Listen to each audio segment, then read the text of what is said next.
Every campus has stories, and every campus has tragedies.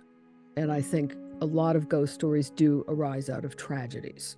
I've never come across a college campus that isn't supposed to be haunted. I think there is something to, in general, the idea that the longer a place has been there, the ghost stories are going to sort of start to build up. You've got the idea of a very large campus with a lot of old buildings, and you've got a lot of people that are now staying in a new dorm. You know, they're living with people they don't really know. So there's a lot of that sort of anxiety that comes into play.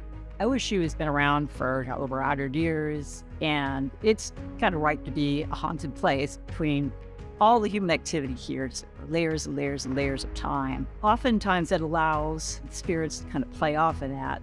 Everyone seems to have their own story, you know, if you've been on campus enough. You know, a lot of people have their own ghost story about a particular place, or they'll know about something that happened. As people, we do like stories. We like narratives, and we like tidy narratives. We need a certain amount of mystery. Our brain needs some kind of irrationality, that I think we need that. All of the buildings, or like plenty of the buildings around the oval basically, are haunted, allegedly. You know, you can just sort of throw a stone on campus and come across a building that may or may not have ghosts in it, or at least some sordid past.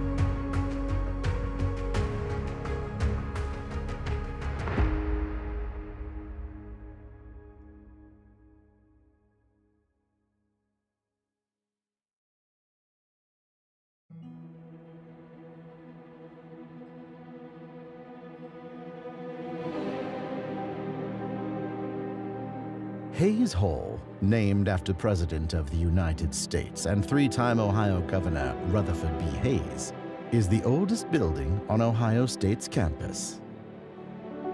Between the years 1916 and 1920, Hayes Hall was used for student housing. One night, 2 students stayed out past curfew. But their usual tricks to get back inside weren't working. It seemed to the pair that they were going to be stuck outside all night. That's when a bearded man who identified himself as the building's curator appeared and let the boys inside. Nobody else had ever seen this mysterious stranger, and so the boys had no way of knowing who to thank. Sometime later, the 2 students spotted a picture hanging in the hall.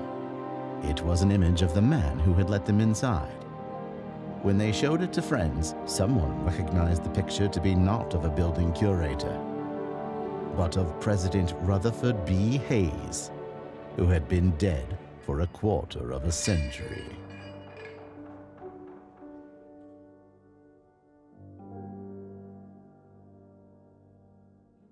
Yeah, I don't know about that one.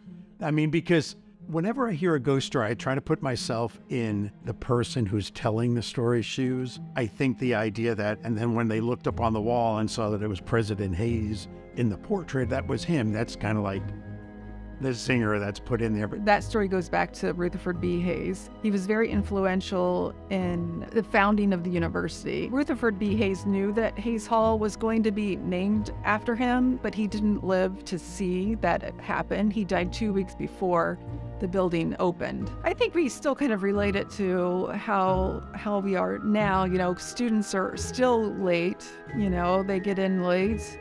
Maybe they don't have a curfew and a door locked, but, you know, they can still experience that. You know, they know what it's like. One dreary spring night, an art student worked through the night to finish her senior thesis. On her ride back to the first floor, the elevator shuddered to a stop, trapping the artist inside with her supplies. She screamed. She banged her fists against the walls and tried prying the doors open. Slowly, her fright began to take over as she spent the rest of the night trapped and alone. Upon being released in the morning, she seemed to be okay. But on closer inspection, it seemed the student had experienced a breakdown while trapped inside, and they found angry messages scrawled around the elevator walls. The student wouldn't speak of what happened and was left permanently traumatized. She spent a few months off campus, but within the week of returning, died. Supposedly, one can still occasionally find her messages scrawled on scraps of paper on the elevator floor to this day. There are also reports of a handprint permanently etched on the outside of Hopkins Hall, a symbol of her struggle that long and lonely night.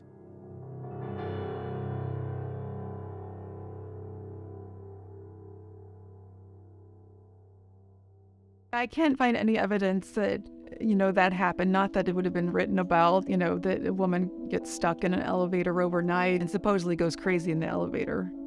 I just can't get around that one. There are so many offshoots of that, which is, sometimes she writes on the elevator wall, I won't forgive you for what you did to me and all those sort of things. But the one thing that's never given is her name. And you're like, okay, well, this can't be true because in all these versions, she never has a name. I don't think that the supposed girl in the elevator left behind the handprint. That is a little nugget of a ghost story that just needs a hook. A lot of stories like the Hopkins Hall handprint, they have some specifics that make it sound like it actually has some documentation to back it up. As an archivist, I think the more historical information you can unveil about a haunting, the more credible it might be. There's also certain motifs that if they pop up, I'm like, okay, I know where this one is going. I always tell people, if anybody tells you to go somewhere and do a certain thing a certain number of times, it's not true. I mean, there seem to be different types of ghosts. You've got poltergeists and you've got videotape ghosts that just do the same thing over and over. And then you've got ghosts that actually come and talk to relatives and they're recognized. I think an actual encounter with a ghost is a personal experience. People always say to me, well, how do you convince a skeptic? And I'm like, you can't, because they haven't had that experience. If people can't see it, hear it, smell it, touch it, then sometimes they don't believe. When there's no proof and it's all equally likely to have happened, then it's Schrodinger's ghost, and I choose to believe in them to a certain extent, if just for laughs. And in general, it's kind of like when people go to superhero movies, you don't have to believe in it to have fun with it.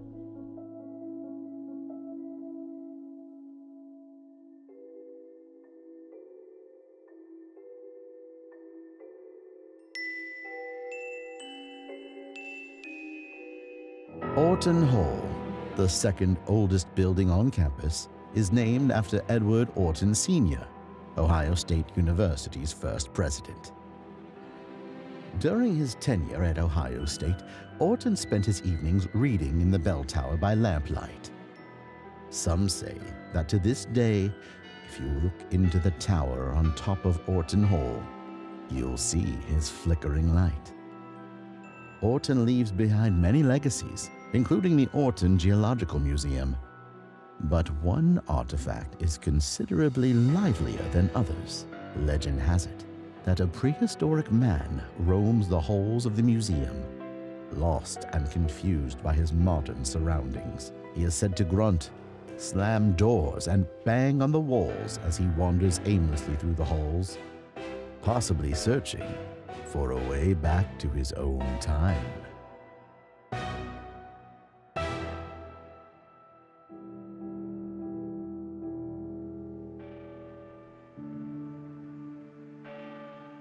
Edward Orton Sr. was the first president of OSU and professor of geology. In the 1990s, a group of psychics came into the building, and the psychics said that they felt there was the ghost of a prehistoric man living there. Dr. Orton, and reading by candlelight, people seeing him, I tend to believe that one a lot more than the Hopkins Hall story, just because it seems more plausible, even though it's more vague. The caveman or whatever is jumping out. I'm like, I think that just got added in to scare people. It's like a campfire story. It's people's need to sort of make sense of things in their life that they couldn't explain in the past, even if we can't explain it now. It's also just sort of fun entertainment. It's titillating. People just sort of like freaky stuff. They like to be afraid. People needed to live, and they needed to make sense of the world they live in. And I think the same is 100% true for students gossiping about like a caveman haunting Orton Hall, for example. People are drawn to our past, you know, and our history, and we want to learn more about it, especially here on campus. I mean, I think even if there's a little bit of hint of history or truth in there, people are more likely to believe a story like that. The way, I guess, that this interest has not waned and like continues to not wane, it's fascinating. People are still interested in explaining away the unexplainable and like sort of filling in the gaps of our understanding. I mean, what's behind me is what we affectionately call my strange and spooky library. I've always been into the research side of weird stuff, so I just started at a very early age collecting. I don't know everything. I don't want to know everything. And the idea that there's stuff out there that I don't know yet, that's kind of cool. But a lot of times a ghost story is nothing more than just a spooky story. I think it goes back to, you know, that universal feeling of what happens after we die. No one really knows except for those who have already died. You know, so the idea of what happens to us after we die is a universal question. And so I think it's intriguing to think about that. But I think we need an element of fear to feel fully alive. It gets that adrenaline going. Why do people go to haunted houses, haunted house attractions? Why do people like going on roller coasters? They're scaring themselves in a safe way. And it can be very exhilarating. I come at it from the angle that I believe there is something that is collectively known as a ghost. I get in trouble with the paranormal community because I say I believe in them, but I don't know what they are. And I don't know how they do the things that they do. And what really gets me in trouble is I don't think anybody knows.